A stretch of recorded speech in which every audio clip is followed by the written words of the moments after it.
রাজা, তোর পায়ে পড়ি, আমায় নষ্ট করিস না। পায়ে পড়ি তোর। চুপ, একদম চুপ থাকো। আজ তো তোকে শেষ করে তবেই ছাড়বো আমি। আমি ক্লাসলেস, তাই না? আজ বুঝাবো তোকে একজন ক্লাস সেলের সাথে বিছানায় শুতে কেমন মজা লাগে। আমি কেস করব তোর বিরুদ্ধে, তোকে জেলের ভাত খাওয়াবো আমি। রাজা পপির গালে সজোরে এক চড় মারল। তারপরে বলতে লাগলো, এত দেমাগ তোর? দেখ আজ তোর কি হাল করি আমি। এই বলে রাজা পপির শরীরের উপরে উঠে পড়ল। এরপরে নিজের পরিহিত শার্টটা খুলে ফেলে। রাজা পপির সর্বনাশ করার জন্যে নিজের রুমে নিয়ে এসেছে। এই ঘটনার সূত্রপাত আরও কিছুদিন আগে। পপি আর রাজা কলেজমেট। রাজা পপির থেকে 1 ইয়ার সিনিয়র। ওদের ভেতরে কোনো বন্ধুত্বপূর্ণ সম্পর্ক ছিল না কোনো দিন। রাজা নিজে থেকেই যেচে পপির সাথে ভাব করতে চাইতো, কিন্তু পপি ওকে বিশেষ পাত্তা দিত না। একদিন রাজা এক প্রকার জোরপূর্বক পপির সাথে একটা পার্কে দেখা করে। রাজার উদ্দেশ্য ছিল পপিকে প্রপোজ করে, তাই ও একটা গোলাপ আর আংটি নিয়ে পার্কে এসে ঢুকলো।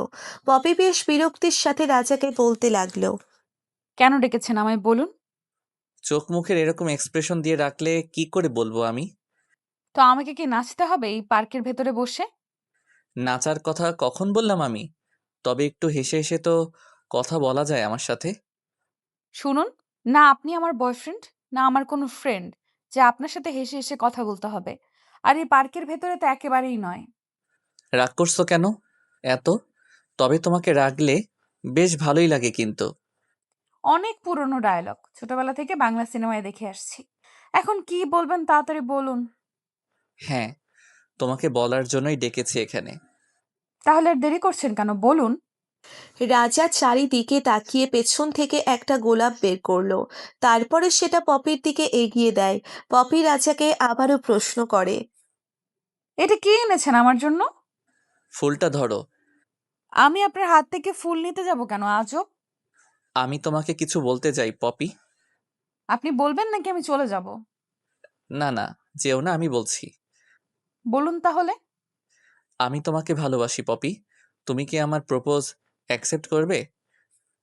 এই বলে রাজা ওর প্যান্টের পকেট থেকে রিংটা বের করে পপিকে পরিয়ে দিতে যাবে। পপি ওর গালে একটা থাপ্পড় বসিয়ে দিল। পার্কের সবার দৃষ্টি ওদের দুজনের দিকে। আপনি ভাবলেন কি করে আপনার মতো একটা ক্লাসলেস ছেলেকে ভালোবাসবো আমি? নিজের ফুল আর আংটি নিয়ে বিদায় হন এখান থেকে। তুমি আমাকে এইভাবে ইনসাল্ট করতে পারো না। বলো, আমার ভেতরে কি এমন কম আছে? চেহারা, টাকা পয়সা সব আছে আমার। হ্যাঁ, আপনার কাছে হয়তো সবকিছুই আছে, তবে একটা বিশেষ জিনিস নেই, আর সেটা হলো আত্মসম্মান। একটা মেয়ের সাথে এইভাবে হ্যাংলামি করতে লজ্জা লাগে না? প্লিজ আমার প্রপোজ অ্যাকসেপ্ট করে নাও। আমি তোমাকে সারা জীবন অনেক সুখী রাখবো। আপনার সাথে এক মুহূর্ত কাটানো আমার পক্ষে সম্ভব নয়, অসম্ভব। সারাটা জীবন তো দূরের কথা। যান এখান থেকে বলছি। আর কখনো কথা বলারও চেষ্টা করবেন না আমার সাথে, তাহলে কিন্তু অন্য গালটাও বাকি থাকবে না।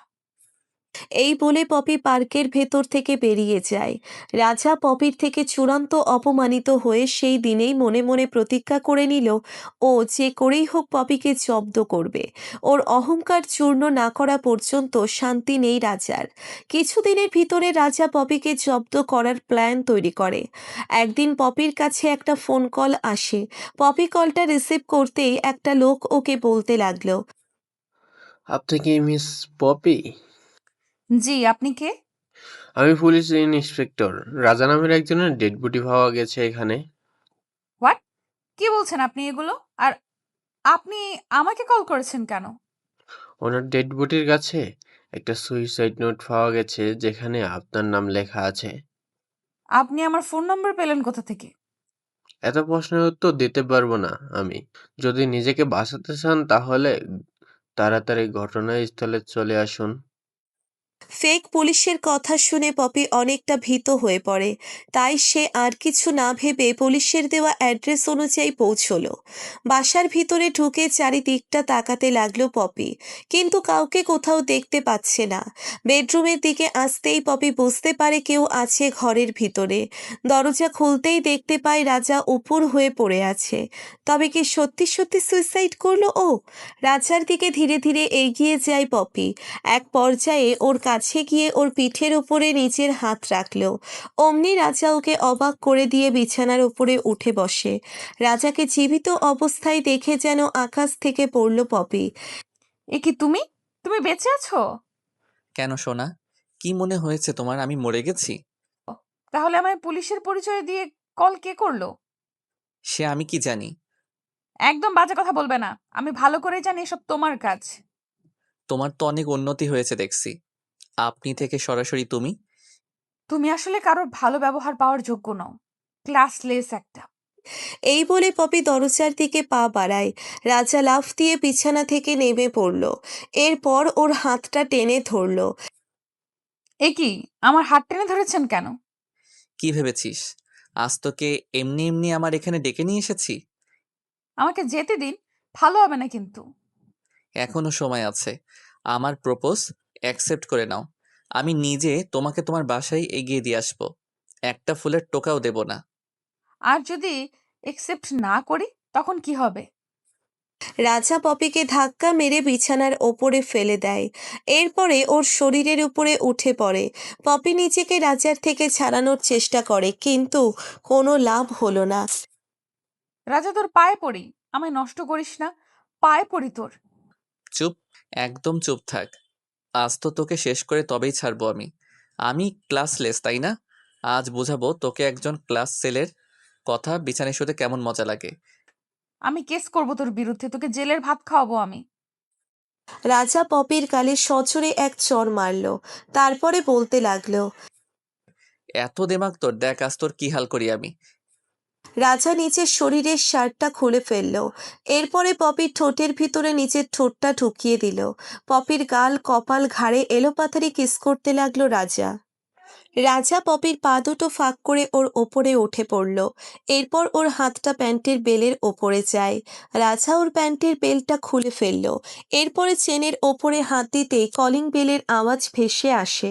পপিকে চিৎকার করার সুযোগ না দিয়েই রাজা ওর মুখটা চেপে ধরল। এরপর ওর মুখে টেপ লাগিয়ে দেয়। পপির ওড়না দিয়ে ওর হাত দুটো বেঁধে দিল। এরপরে নিচের টাওয়াল দিয়ে ওর পা দুটো বেঁধে দিল। রাজা পপিকে ওর বিছানার নিচে লুকিয়ে রাখে। এরপর দ্রুত গিয়ে দরজা খুলল। রাজা দরজাটা খুলে দেখতে পায় ওর আপু দাঁড়িয়ে আছে বাইরে। নিজের আপু এই সময়ে দেখে রাজা চমকে উঠল। এ কি আপু, তুমি এখানে? কেন? আমি কি তোর বাসায় আসতে পারি না? কেন আসতে পারবে না? তা কি একাই এসেছো না আরো কেউ আছে সাথে? তোর ভাইয়াও এসেছে। দুলাভাইয়ের কথা শুনে রাজার গলার পানি শুকিয়ে যেতে লাগলো। ওর দুলাভাই একজন পুলিশ অফিসার। সে এই সময় এই ঘরে আসা মানে সর্বনাশ। যদি কোনোভাবে পপিকে দেখে ফেলে তখন কি হবে? এই চিন্তায় রাজাকে ব্যাকুল করে তুলল। কি হলো রাজা? কি ভাবছিস এত? ভেতরে আসতে বলবি না আমাকে? আপু ভাইয়া কোথায়? সে নিচেই আছে, একটু পরে চলে আসবে। ঠিক আছে, তোমরা বরং নিজেদের রুমে গিয়ে বিশ্রাম করো, আমি আসছি। তোর ব্যাপারটা কি রাজা, বলতো? কি ব্যাপার আপু? এভাবে দরজা আটকে রেখে দাঁড়িয়ে আছিস কেন? কোথায় দরজা আটকে রেখে দাঁড়িয়ে আছি?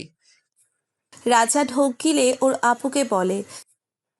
তাহলে আমাকে ভেতরে ঢুকতে দিচ্ছিস না কেন? কেউ কি আছে ভেতরে? কোনো মেয়ে মানুষ নয় তো আবার? হায় আল্লাহ! কি বলছো আপু এগুলো? তোমার কি মনে হয় আমি মেয়ে নিয়ে আসবো এই বাসায়? তাহলে ভেতরে ঢুকতে দে আমায়। আসলে ঘরের পুরো যাতা অবস্থা হয়ে আছে, তুমি দেখলে নিশ্চিত মারবে আমায়। কই, আমি দেখি তো। এই বলে রাজার আপু ওকে ঠেলে ঘরের ভিতরে ঢুকে পড়ল। এরপর বলতে লাগলো। এটা কি অবস্থা করেছিস বিছানার রাজা? মনে হচ্ছে যুদ্ধ চালিয়েছিস কারোর সাথে এই বিছানায়। রাজার আপু নীলার কাছে একটা ফোন কল আসে। নীলা ফোনটা রিসিভ করে রাজাকে বলতে লাগলো। রাজা, তোর ভাইয়া এসেছে, নিচে চল। তুমি যাও, আমি আসছি। না, তুই আমার সাথেই যাবি। চল বলছি। নীলা এক প্রকার জোর করে রাজাকে ঘরের বাইরে নিয়ে যায়। এদিকে রাজা টেনশনে ভিতরে ভিতরে শেষ হয়ে যাচ্ছে। নীলার এতক্ষণে কি অবস্থা হয়েছে কে জানে। আদেও বেঁচে আছে নাকি মরে গেল। রাজা বাধ্য হয়ে ওর বোনের সাথে নিচে গেল। নীলার চিন্তা এদিকে অস্থির করে তুলছে ওকে। দোলা ভাইয়ের সাথে দেখা হতেই সে রাজাকে বলতে লাগলো। চলো রাজা, আজ আমরা তিনজন মিলে একটু বাইরে ঘুরতে যাই, তারপরে খাওয়া দাওয়া শেষ করে ফিরে আসব। আমি আজ কোথাও যেতে পারবো না দুলাভাই, যাবার হলে আপনারা যান। যাব না মানে? কেন? আজ যেতে কি কোনো প্রবলেম আছে, নাকি বিশেষ কাউকে ডেট দিতে রেখেছো? নিজের বোন আর দুলাভাইয়ের কর্মকাণ্ড রাজার মাথায় আগুন ধরিয়ে দিচ্ছে। ওরা দুজন ওর নিজের মানুষ না হলে হয়তো এতক্ষণেই মাথা ফাটিয়ে দিত, কিন্তু রাজাকে সবটা মুখ বুজে সহ্য করতে হচ্ছে। একটা জরুরি কল আসতেই নীলা বাইরে চলে যায়। রাজা ওর দুলাভাইকে প্রশ্ন করে, ভাইয়া, একটা কথা জিজ্ঞেস করি। কি কথা রাজা? আপনি তো ডিফেন্সে জব করেন, আপনার জানা থাকবে নিশ্চয়ই। কি হয়েছে বলো। কোনো মানুষকে যদি অনেকক্ষণ ওড়না দিয়ে মুখ বেঁধে রাখা হয়, সে ঠিক কতক্ষণ সারভাইভ করতে পারবে? তুমি এই প্রশ্ন কেন জিজ্ঞেস করছো? না মানে আসলে একটা গল্পের থিম ভাবছি, তাই জানার দরকার ছিল। তুমি আমার লেখালেখি শুরু করলে কবে থেকে? বেশি দিন হয়নি ভাইয়া, আমি যেটা বলেছি তার উত্তর দিন। শক্ত করে যদি বাধা হয়, তার নাক আর মুখ ডেকে, তাহলে সার্ভার করতে পারবো না। আর যদি যে কোনো একটা খোলা থাকে, তাহলে কোনো ভয় নেই। সর্বনাশ, এটা কি করলাম আমি? কি হয়েছে রাজা? তুমি ঠিক আছো তো? আচ্ছা, কি হয়েছে আমায় বলো। রাজার কাছে মনে হলো এই মুহূর্তে নিজের দুলাভাইকে সবটা খুলে বলা ছাড়া কোনো উপায় নেই ওর।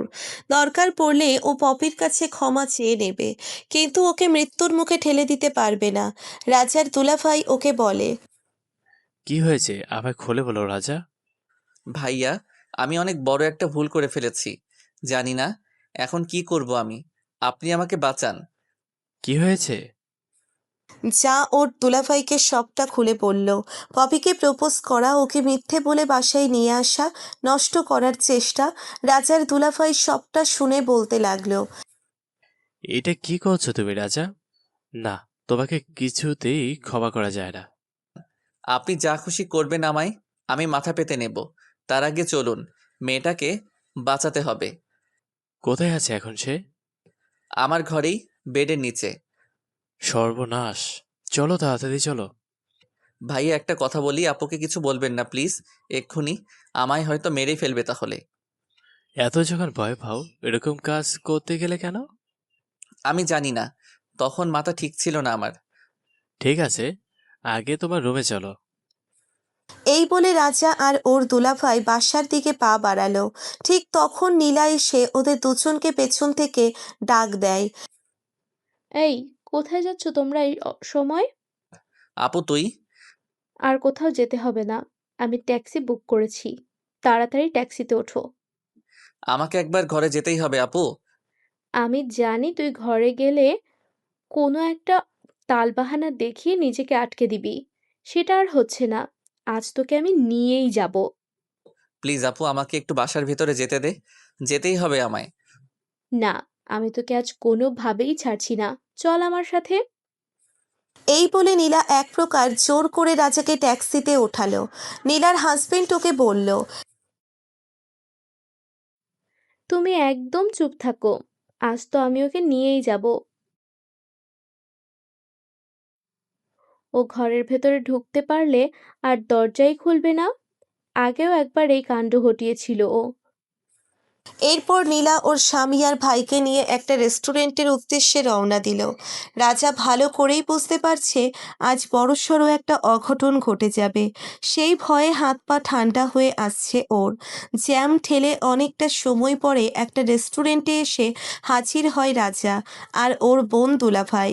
ওরা তিনজন গিয়ে রেস্টুরেন্টের ভিতরে ঢুকলো। এরপর একটা টেবিল বুক করে সেখানে বসে নীলা রাজাকে বলল, কি খাবি বল ভাই? তোর মগজ বের করে দিতে পারবি? কি এত রাগ আমার ওপরে? খেতেই তো নিতে এসেছি তোকে, জবাই করার জন্য আসিনি। আমি কিছু খাবো না, তোরা দুজন খা। হঠাৎ রাজার কানে পিছনের টেবিল থেকে একটা কণ্ঠস্বর ভেসে আসে। এক্সকিউজ মি ওয়েটার, একটু এদিকে আসবেন? রাজার মনে হলো ও কোনো পরিচিত কণ্ঠস্বর শুনল। ঘুরে তাকাতেই ওর চোখ দুটো যেন মাটিতে খুলে পড়ার উপক্রম হয়। এ কি পপি এখানে? ও এখানে আসলো কোথা থেকে? রাজার কাছে মনে হলো ও যেন স্বপ্ন দেখছে, হয়তো একটু পরেই ওর এই স্বপ্ন ভেঙে যাবে। পপি একটা ছেলের সাথে বসে হয়তো ওর বয়ফ্রেন্ড হবে। ওরা দুজনে ওয়েটারের থেকে কিছু একটা অর্ডার করলো। রেস্টুরেন্ট থেকে বাড়ি ফিরে রাজা দেখতে পায় পপি নেই ওর ঘরে। আর সেটা সম্ভবও নয়। যাই হোক না কেন, রাজা যেন হাঁপ ছেড়ে বাঁচল। আর যাই হোক, কোনো রকম বিপদে পড়তে হয়নি ওকে। কিছুদিন পর পপির সাথে রাজার দেখা হয়। রাজা পপিকে পেছন থেকে ডাক দিল। পপি একটু শোনো। পপি রাজার কথায় ভ্রুক্ষেপ না করে চলে যেতে চাইলে রাজা গিয়ে ওর সামনে দাঁড়িয়ে বলতে লাগলো। আমায় ক্ষমা করে দাও। না, ভয় নেই, আসলে আমি নিজের ভুল বুঝতে পেরেছি। জোর করে কারোর ভালোবাসা পাওয়া যায় না। যাক, সৃষ্টিকর্তা তাহলে এইটুকু সৎ বুদ্ধি দিল আপনাকে, শুনে ভালো লাগলো। আমায় ক্ষমা করে দিয়েছো তো? একটা শর্তে ক্ষমা করতে পারি। কি শর্ত? আমাকে বোন বলে ডাকতে হবে। রাজার আর পপিকে বোন বলতে কোনো দ্বিধা নেই, কারণ ও সত্যিই নিজের ভুলটা বুঝতে পেরেছে। আর ও এটাও বুঝতে পেরেছে পপি ওকে ভালোবাসে না। রাজা পপির শর্ত মেনে নিল। ঠিক আছে বোন, এবার প্লিজ আমায় বলো ওই দিন আসলে কি হয়েছিল। আমার বাসা থেকে বের হলে কি করে তুমি? আমি নিজের বাঁধন খুলে আপনার রুমের জানালা বেয়ে নিচে নামি। যদিও একটু রিস্কি ছিল কাজটা, তারপরেও করতে পেরেছি শেষ পর্যন্ত। ইস, সবটা আমার জন্য। লজ্জায় মাথা কাটে যাচ্ছে আমার। থাক, আর রিপিট করতে হবে না। আপনি মন থেকে নিজের ভুলটা বুঝতে পারছেন, এটাই অনেক। এবার আমি চলি, ভালো থাকবেন। এই বলে পপি চলে গেল। রাজা ওর দিকে না তাকিয়ে নিজের গন্তব্যের উদ্দেশ্যে রওনা দেয়। ওরে আরো অনেক বড় হতে হবে।